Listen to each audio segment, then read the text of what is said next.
प्रभु, मंथन से ये क्या निकला है जिसका तेज हम में से कोई सह तक नहीं पा रहा? कौस्तुभ मणि है ये।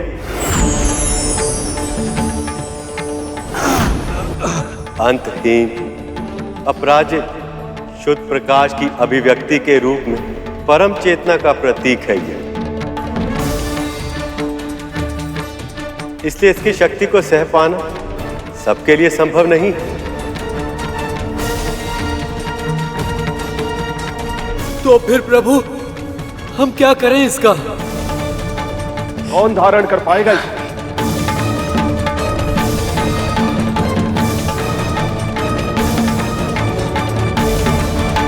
हम सब इस विशाल समुद्र को मथ के इसमें भीषण असंतुलन उत्पन्न कर रहे हैं। कितनी असुविधा पहुंचा रहे हैं हम इसे। मेरा सुझाव ये है कि हम इस मणि को समुद्र देव को उपहार में दे दें। अब तक ये मणि समुद्र के तल में विराजमान, किंतु अब समुद्र देव इसे पूरे अधिकार से ग्रहण कर पाएगा। उचित सुझाव है। उचित सुझाव है। हे समुद्र देव, मैं नारद, प्रभु विष्णु सभी देवताओं और दानवों के प्रतिनिधि के रूप में आपसे आह्वान करता हूँ। कृपया आप दर्शन दें। प्रकट हो समुद्र देव। प्रकट हो समुद्र देव, प्रकट हो। प्रकट हो समुद्र देव, प्रकट हो। प्रकट हो समुद्र देव, प्रकट हो।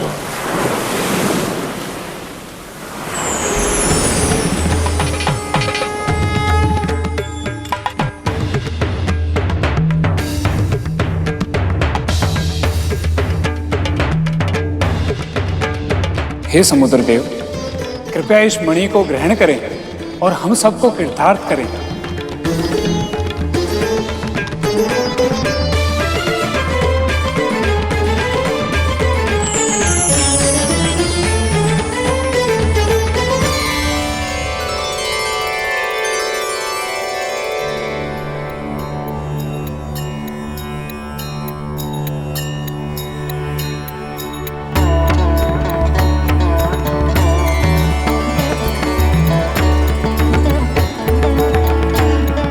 प्रभु विष्णु और आप सभी ने मेरा स्मरण किया, मुझे इस योग्य समझा, इसके लिए आप सभी का बहुत बहुत धन्यवाद।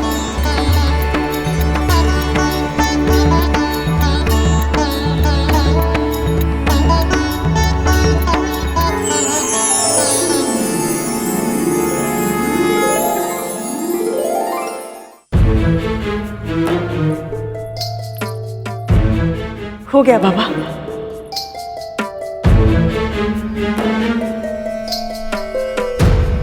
आनंद आ गया।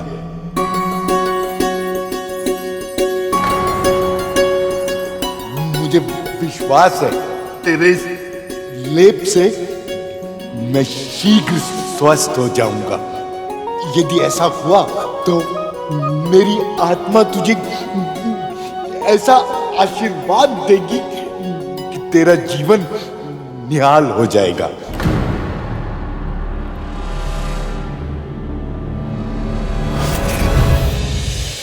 हम बाबा के साथ कितना अनुचित व्यवहार कर रहे हैं। उन्हें तो ज्ञात ही नहीं है कि लेप कद्रू दीदी ने नहीं, मैंने लगाया है। ये कैसे संभव है धूमल? गुरु दत्तात्रेय को सत्य पता नहीं लगा? या फिर वो भी कहीं माँ की चाल के उत्तर में कोई खेल खेल रहे हैं? यदि ऐसा हुआ तो माँ बहुत बड़ी समस्या में फंसने वाली है। तक तू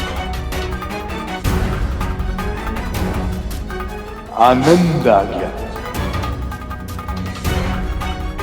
समय आने पर तुम्हें अपने कर्मों का फल दूंगा कद्रू। बस देखना ये है कि मेरा आशीर्वाद पाने के लिए तुम कितनी सीमाएं लांघ सकती हो।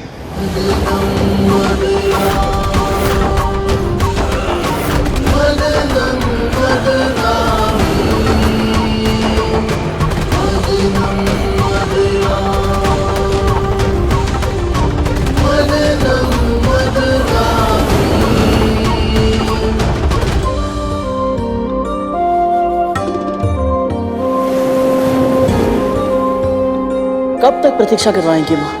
अब तो आ जाइए।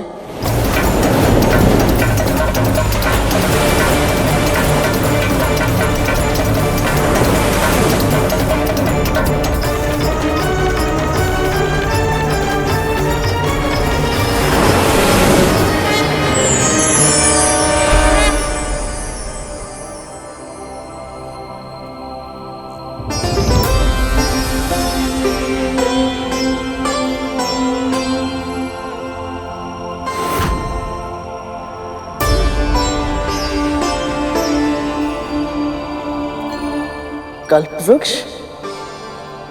वाह गुरु, वृक्षराज को पहचान लिया तुमने? श्रेय मेरा नहीं है भैया, श्रेय माँ का है। माँ ने मुझे 7 लोगों के बारे में बताते समय इनके बारे में भी बताया था। परंतु सत्य तो ये है कि जितना मैंने सोचा था उससे कहीं अधिक सुंदर है ये। क्या बताया था तुम्हारी माँ ने? प्रभु यही कि मन में कोई भी इच्छा क्यों ना हो, यदि इनसे मांगते हैं तो वो इच्छा अवश्य पूर्ण होती है। सत्य ही कहा था उन्होंने। पर कल्प वृक्ष की महिमा केवल इच्छाएं पूरी करने तक सीमित नहीं है गरुड़, इसका महत्व तो इससे भी कहीं अधिक है। इस वृक्ष को तुम सबको देना संभव नहीं है वज्रांग। इस वृक्ष की हम देवताओं ने वर्षों तक सेवा की है, इस पर केवल हमारा अधिकार है। असंभव! स्वर्ग पर केवल हम असुरों का राज है अग्नि, और इस नाते स्वर्ग की प्रत्येक वस्तु पर केवल और केवल हमारा अधिकार है, इस कल्प वृक्ष पर भी। दुखद तो ये है कि जो इसके लिए झगड़ा कर रहे हैं वो ये जानते तक नहीं। बस वज्रांग, रुक जाइए आप लोग। जो सबकी इच्छाएं पूरी करते हैं उनके लिए झगड़ने से पहले आप दोनों पक्ष कल्पवृक्ष से तो पूछ लीजिए कि वो कहां रहना चाहते हैं।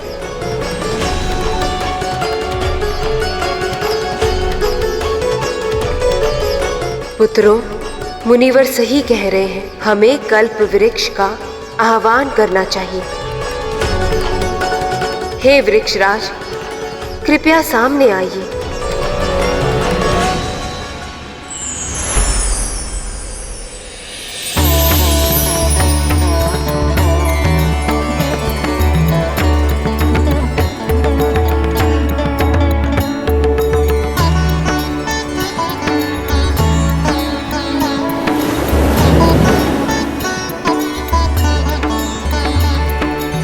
दोनों पक्ष एक एक करके अपनी इच्छा प्रकट कीजिए।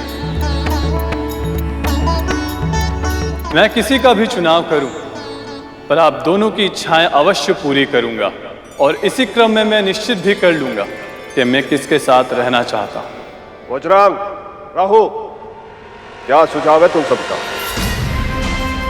अग्नि, वायु, क्या मांगना चाहिए मुझे?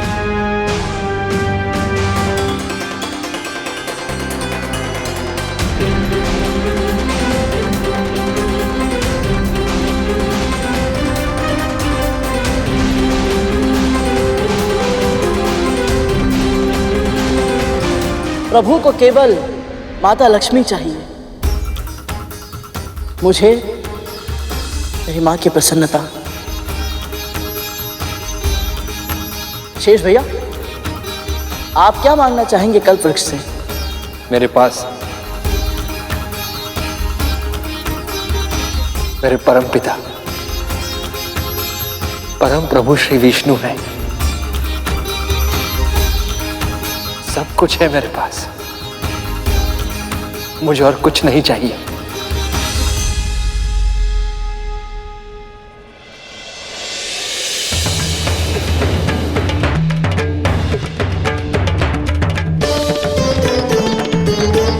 बोलिए असुरराज, क्या इच्छा है आपकी? विशाल, विराट, अंतहीन सेना, इतनी अधिक जितनी इस पूरे संसार में और किसी के पास ना हो। तथास्तु।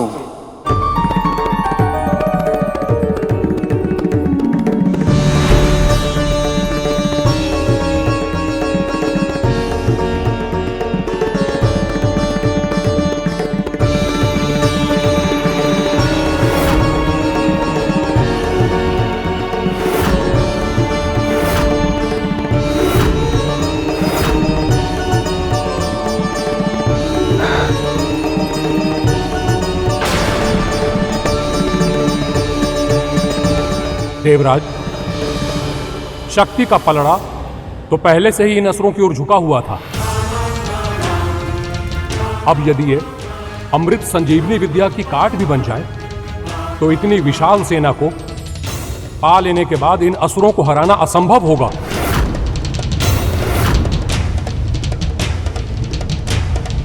मेरा सुझाव है देवराज की कुछ ऐसा मांगिए जिसकी सहायता से इस असंख्य सेना को एक बार में ही मारा जा सके।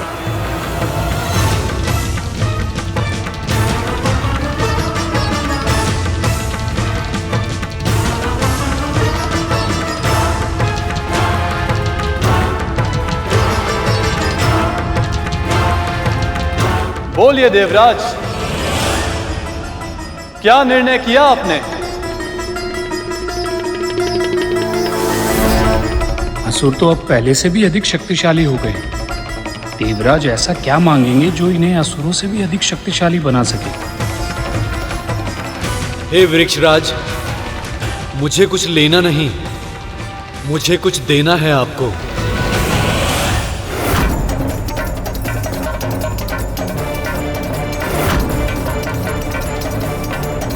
कहीं देवराज इंद्र अपने अहंकार में पुनः कोई भूल न कर बैठे और समुद्र मंथन सफल न हो पाए।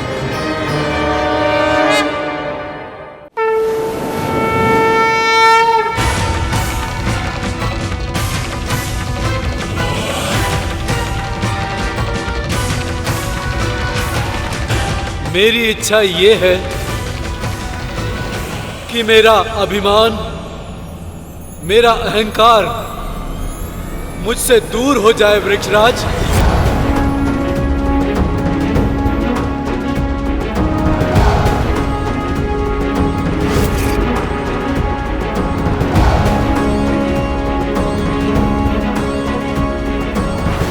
तथास्तु।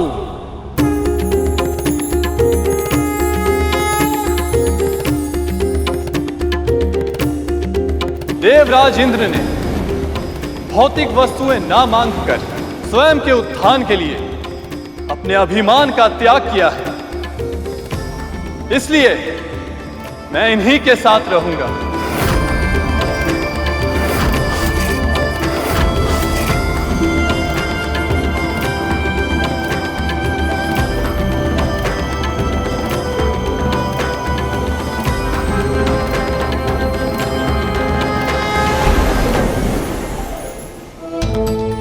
एक बार फिर से ये देवता जीत गया, लेकिन अगली बार मैं ऐसा नहीं होने दूंगी।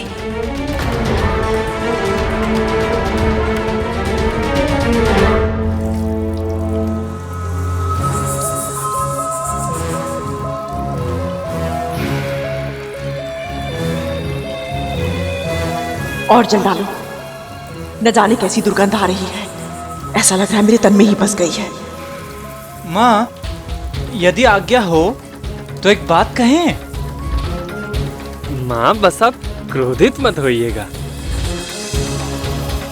हमें ऐसा लगता है कि आप कि उन बूढ़े बाबा के साथ छल नहीं करना चाहिए था।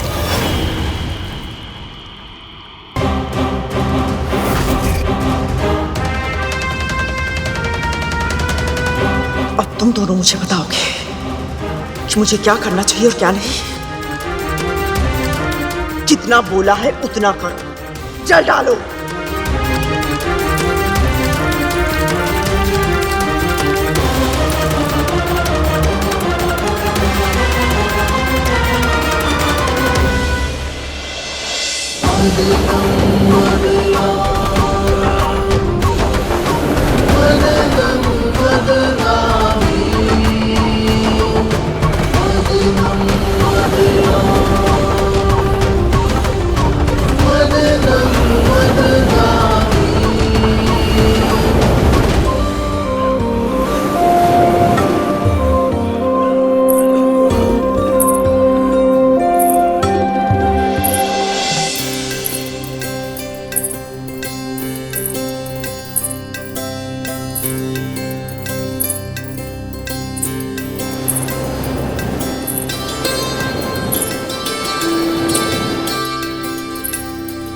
ये अद्भुत सुगंध और पायल की ध्वनि, ये माँ के अतिरिक्त और कौन हो सकती है?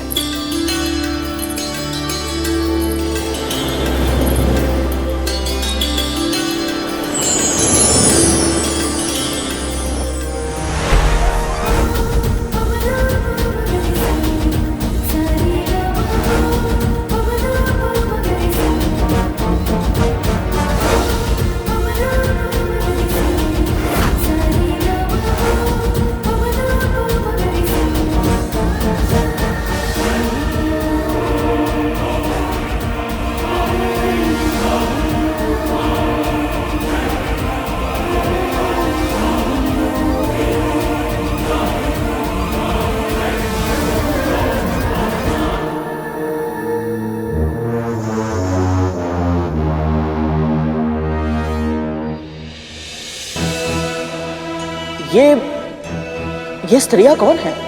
रंभा।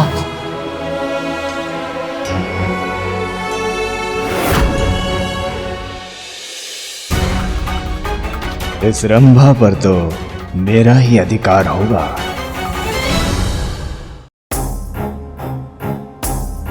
सुंदरी, तुम्हारा आकर्षण तो अधिक है सुंदरी।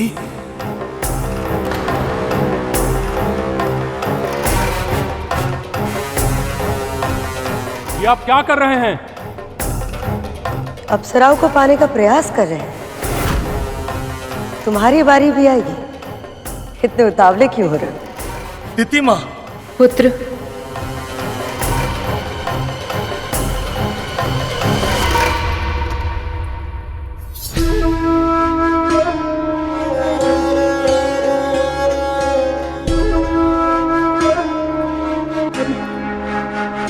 क्या हुआ? चिंतित क्यों है? जो कष्ट मुझे हुआ था वही कष्ट अब महारानी को भी हो रहा है बाबा। तुझे तो प्रसन्न होना चाहिए। नहीं बाबा, मैं तो सदैव यही प्रार्थना करती हूँ कि मेरी मति इतनी भ्रष्ट कभी ना हो कि किसी और को कष्ट में देखकर मुझे प्रसन्नता मिले। इतनी पीड़ा सहने के बाद भी इसके मन में कोई कड़वाहट नहीं है। कितना निर्मल मन है इसका, कितना शुद्ध। समझ चाहता है कि अब परिवर्तन का शंख बज उठे। कल बहुत से प्राणियों की आशाओं पर हिमपात होगा, पर कुछ के जीवन के मरुस्थल में प्रसन्नता के फूल भी खिलेंगे। कल मुझसे भोर में मिलने आना विंदा। कल कुछ ऐसा होगा जिसकी तूने कल्पना तक नहीं की होगी।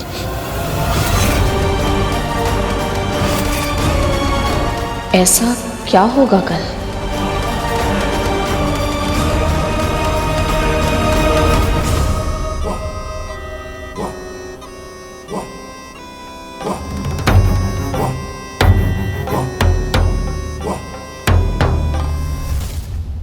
आहा, उत्तम, अति उत्तम।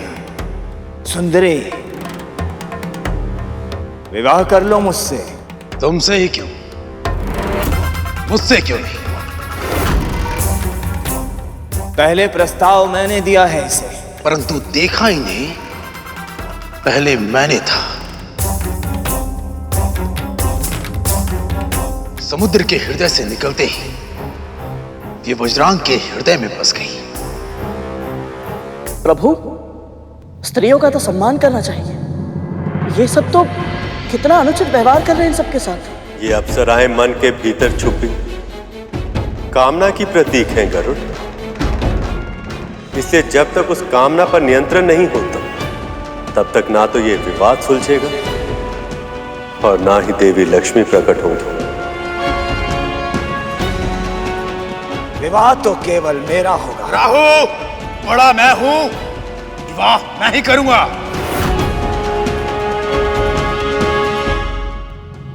यदि ये अप्सराएं असुरों के पास चली गई तो इन्हें न जाने कितने अपमान सहने होंगे। नहीं, मैं ऐसा नहीं होने दे सकता। मुझे कुछ ऐसा करना होगा ताकि असुर अपनी कामना पर नियंत्रण रखे, अन्यथा ये मंथन पुनः शुरू नहीं हो पाएगा।